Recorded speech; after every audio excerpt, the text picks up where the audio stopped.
And we've got Beth Granger with us. Hey, Beth, how are you doing today? Good morning. Good morning. Good. It is a delight to see you. And I reached out to you a while back about, coming on and joining us for this event. And you and I have been connected for a while now. We actually had the chance to meet in person when I was visiting my sister-in-law in Long Island.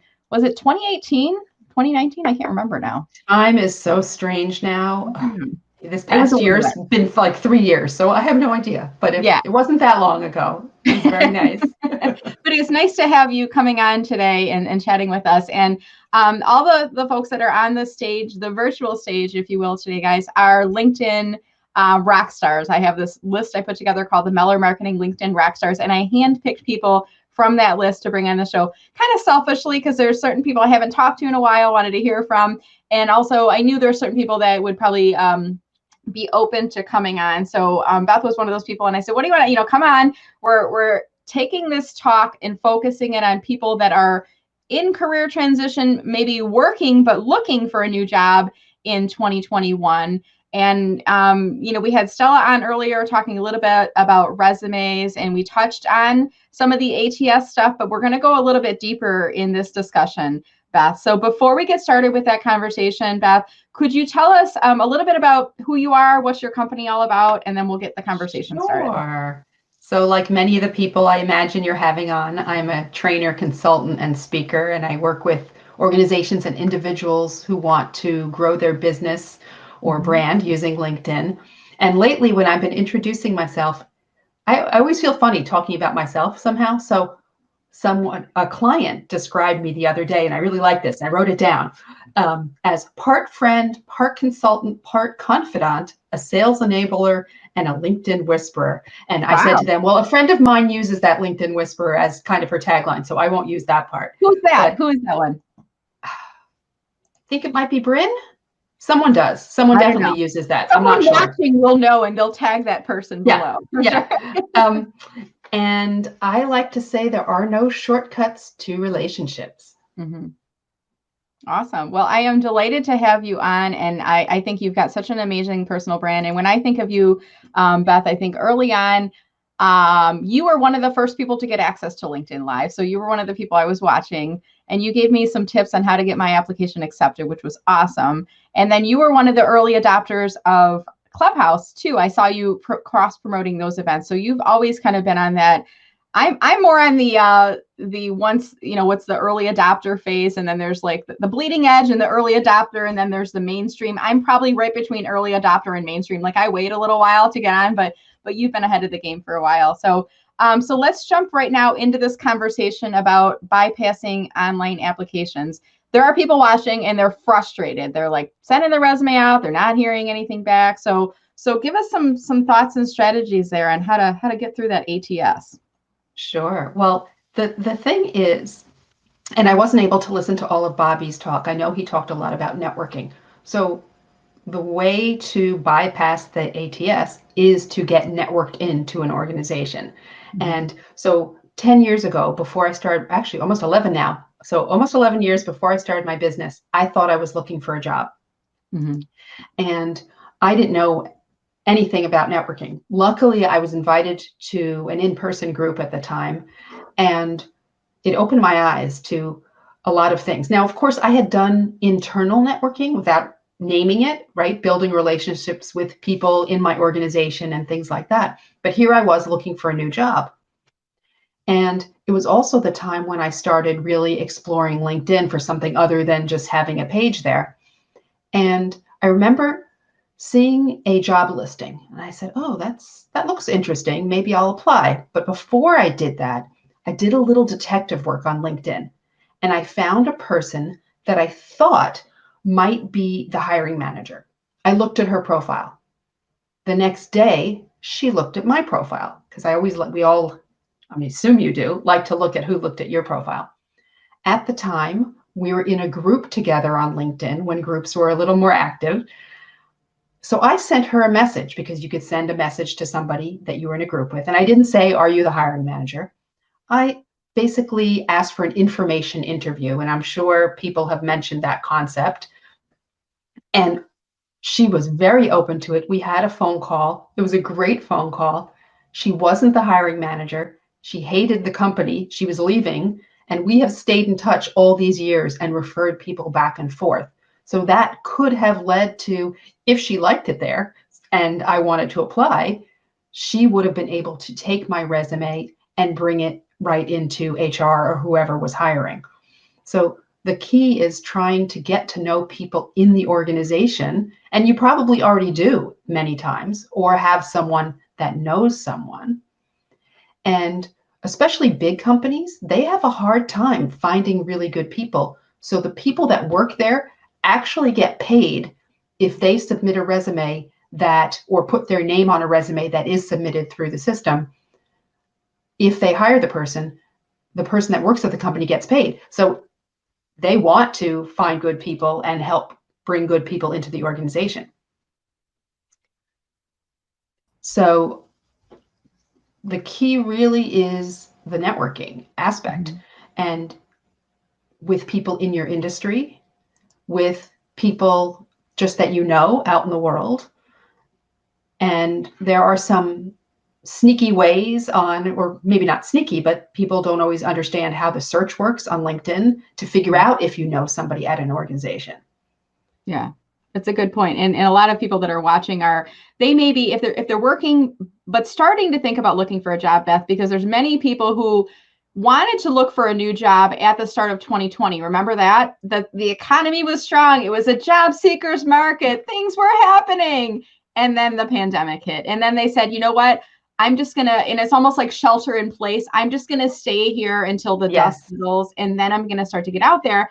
But many people, unfortunately, aren't active on LinkedIn until they need to start using it to find a job. So advice for folks that are starting to ramp up, and maybe they don't want to ramp up kind of quietly so they're not causing any of those red flags.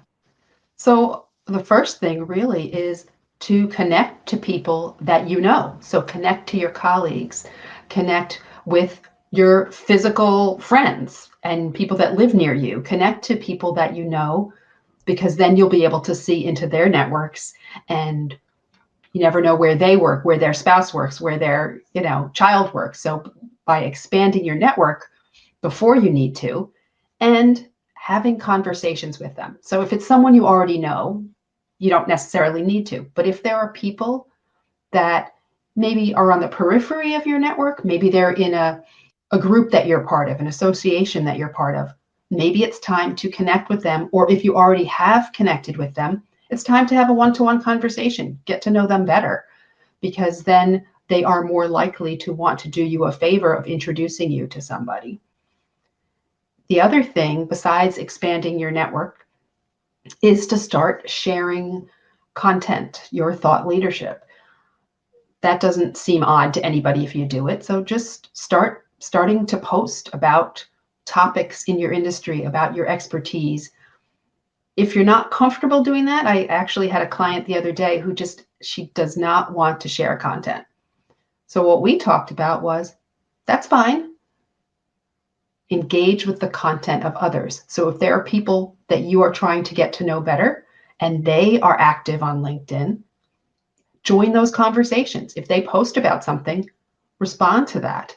Start having those online conversations that can then lead to in-person conversations. I love that tip too, Beth, because like I do a series on, using LinkedIn in stealth mode, and it's not like a setting on your account. It's not like you can enable stealth mode, but it's kind of like these strategy techniques that help to really increase your visibility in a very powerful way, building thought leadership, developing your personal online brand. But nobody's going, oh, she's looking for a job, when you're commenting on other people's posts, because they just see you as a good networker, right?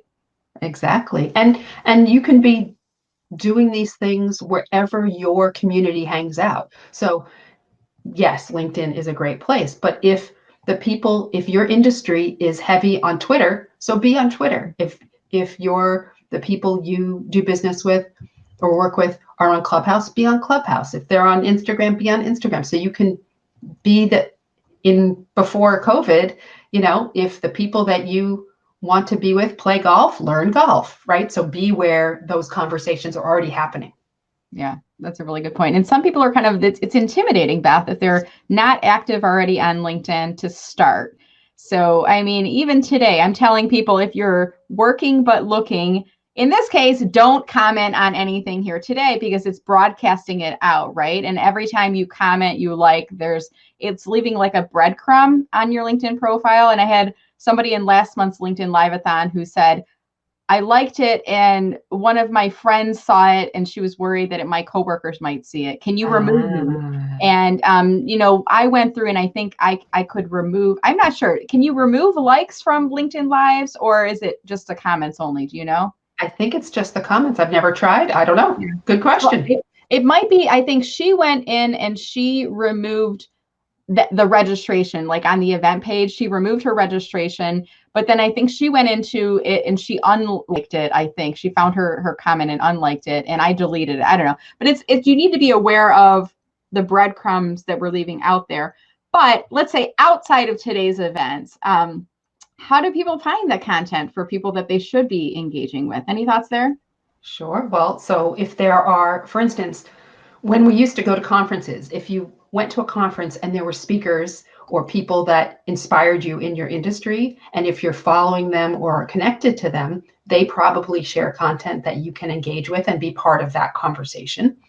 Mm-hmm. You can go to the profiles of people that you know, see if you're what could be your referral partners or become your referral partners, if they're active, engage with their content. Even if it's not related to your industry necessarily, it's doing something that's nice for them, because who doesn't want people to engage with their content? So you might be friends with, your industry might be accounting, but a friend of yours is in real estate and they share content. So go on their content, make a comment, ask a question. Just it's something that they will want to return the favor. Mm-hmm. Very good. And yeah, and the breadcrumbs. People are loving the breadcrumbs comment, yeah. But breadcrumbs can be a positive thing, and to add on to Bobby was earlier talking about, you can build relationships with people by making yourself familiar. And how do we do that? We comment on their posts. We demonstrate that we are engaging with their content, and that builds up visibility. So you can build up visibility in a very positive way to build up those positive relationships and kind of jumpstart the process.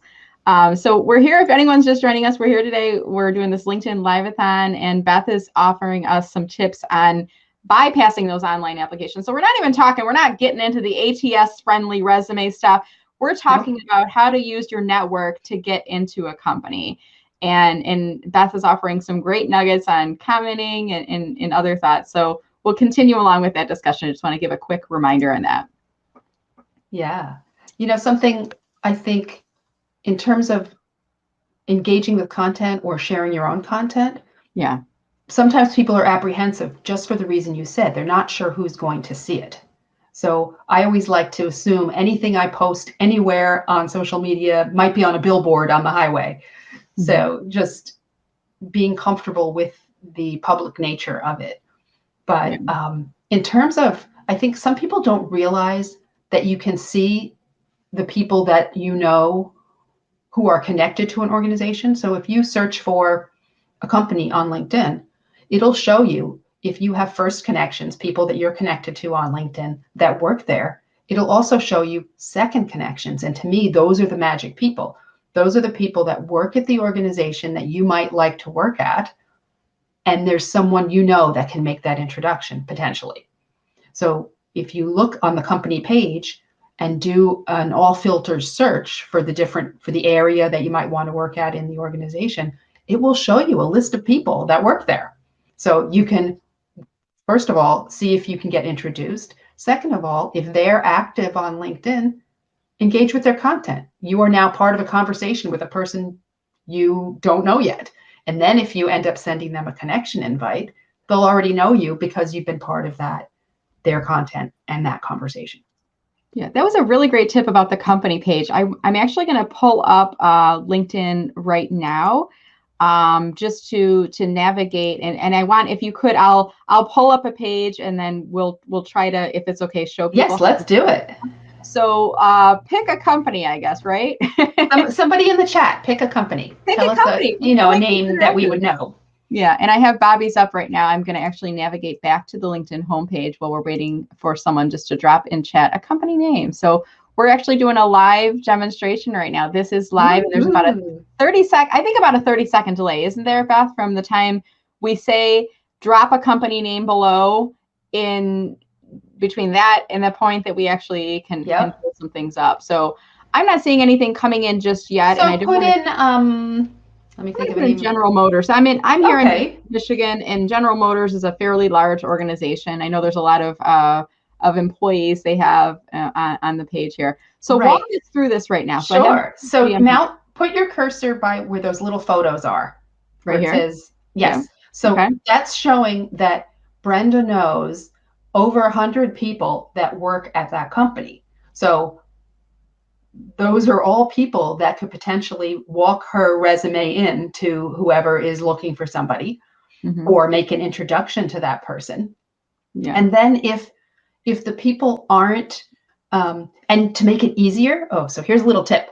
Yeah. Rather than if the person you knew, I couldn't see the name of somebody, but if there was someone named Susan that worked there that you knew, rather than saying, hey, Susan, I'm looking to get into the XYZ department. Do you know anybody? If you find the people's names and make a very specific request, and we can show people how to do that, that's so much easier. Because if somebody asks me to introduce them to someone at a company, I'm not going to necessarily know who the person is. But if somebody gives me a specific request, it's either yes or no, or it becomes a conversation. So and I saw we had a couple. So Simona suggested Amazon. So I pulled up Amazon. Okay. As an example. Thank you, Simona, for suggesting that name. So click on the link where it says the number of people that you have that work there. Okay. So click on that. Okay. Yeah. And then my favorite place, all filters. So go to, so yes, you may already know somebody in a department, but pretend you don't. Okay. So click on all filters. Okay. Very cool. And now unclick, leave first. Click on second as well. Okay. So these are people you don't know yet, but may want to know. And then let's scroll down to the job title field at the very bottom. There we go. Let's just put in marketing. Okay. Or accounting, or I don't know, put something in. Let's put marketing. I like it. Yeah. And show results.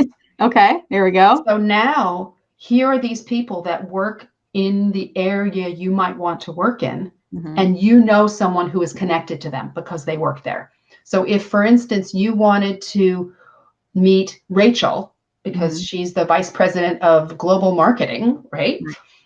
Then you can see who you know that knows her. So you see the names below there. You would look at those names and say, of these people that I'm connected to, who do I know the best? Who would take my call and have that conversation where you could say, hey, I'm considering working for the same organization. I might like to speak to somebody there, even if a job isn't open currently, just to understand what it's like, how they got to where they are. Would you be open to making that introduction? And people often really are, especially if they really know you, which goes back to the networking, why you should be connected to people and having those conversations before you need them. Yeah. And I just pulled up, I'm not going to send this out right now, but I wanted to demonstrate. So I clicked to go on Tracy Ann's profile. She knows Rachel. She works with Rachel there probably, right? And I'm starting to type in that message. And in this case, I'm just saying, hey, Tracy Ann, could you introduce me to Rachel so-and-so? And I don't know Tracy Ann personally, so I'm not actually going to send this message out right now. But in this case, I think we want to be careful of manners too, Beth, and expectations. Like if you don't know that person very well, sometimes asking for that introduction, they're like, Brenda, who are you? Right? Yes. And you have to acknowledge facts. So if you see that there's someone you want to meet and maybe you have 4 connections to that person, but you don't know them, maybe that's a sign to get to know them. So there's certainly, and you haven't earned the right to ask for the introduction yet, but because you're connected, you certainly can say, we've been connected here for a while, but we've never really gotten to know each other. Are you open to a one-to-one conversation to do that? Most people are, because you're already connected. You met each other somehow. But you need to earn the right to ask for an introduction. You have to have that back and forth. It's not, like I said in the beginning, there are no shortcuts to relationships.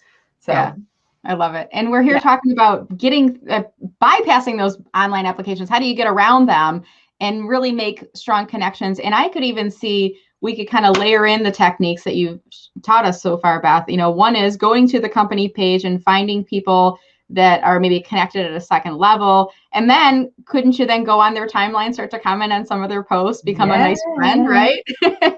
And my favorite thing, don't just comment, ask a question. Because if somebody, an educated question, because you've actually read the content or engaged with the content, but if you have content out there and somebody asks you a question, what are you going to do?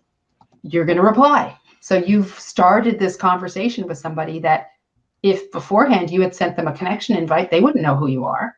But if you start this dialogue, you're getting to know them. Yeah. I love it. And it's a way too of, we talk a lot about, the LinkedIn algorithm and things like that. But it's really about human behavior and why are we all using LinkedIn? We're using it to build up our own visibility, and commenting on a post and saying, great post, nice article, thanks, that's not helping. But when someone asks a question in my post, I'm always like, wow, they actually put some thought into this. And it's building up that human to human engagement, which is really one of the keys to getting around those online applications. You want to be pulled out of that resume stack, right? And walked over. This is somebody we need to talk to because she is awesome on marketing or social media, right? And the other thing is that we didn't talk about is quietly letting your real trusted friends know that you are potentially open and just sort of curious about a new role now or in the future. Okay. Because what will happen is people become aware of things either in their organization or in other ways. One of my very first clients that I ever got was because the woman looking to work with somebody put out, not publicly, just to a few of her friends, hey, do you know anybody with these skills? I'm looking for help with something. So being able to trust a few people with that insider information that you're open to something is also a good idea. Yeah, very good point. And I see we have our next speaker who's kind of waiting in the green room. I'm just going to pull him up real quick to do a quick audio video check, make sure, and then we'll move him back to the green room again. John Espirian. Hey, John, how you doing today? Hey, John. Hi there, very well, Brenda. Hi, Beth. Nice to see you both. Good to see you. We'll bring you back in just a minute or so, John. We're going to wrap up our discussion with Beth, but great to see you. Thanks for joining us. Cheers. All right, good. And we're bringing, do you know John already? Have you guys talked? I feel like we've talked in a Zoom call or something with a group of us, right? Yes. Yeah.